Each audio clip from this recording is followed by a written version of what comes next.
House and Senate have both already passed abortion bans this year. The Senate's a 6-week ban and the House's a ban from conception.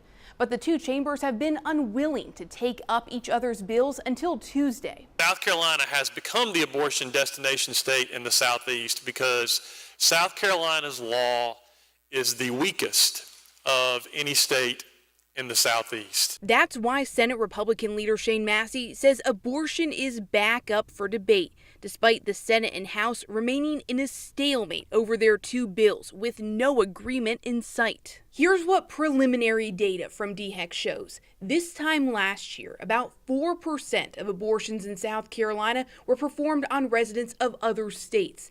Last month, it was about 45%, and about 15 times more residents of other states sought abortions in South Carolina than they did a year ago. The number of people from other states getting abortions in South Carolina started spiking in July, right after the U.S. Supreme Court overturned Roe v. Wade, and tighter restrictions went into effect in nearby states like Tennessee and Georgia shortly after. Those numbers rose again in September, right after the South Carolina Supreme Court blocked the state's 6-week ban. Since then, abortion has been legal in South Carolina before about 20 weeks into a pregnancy. Opponents of these strict bans criticized Republican leadership for bringing this debate back to the Senate floor once again. If it's not the number one problem, has there been any other problem that we have taken up 3 times in 6 months?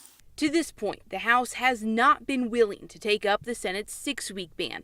Senator Massey has said repeatedly in the last several months that the Senate doesn't have enough support to pass the House's ban from conception, and it doesn't appear any senators who have previously opposed this bill now support it. If the votes remain the way they are, I'm very hopeful that the House will receive that message and will take action to stop what we're seeing right now, this massive influx of people coming across the borders.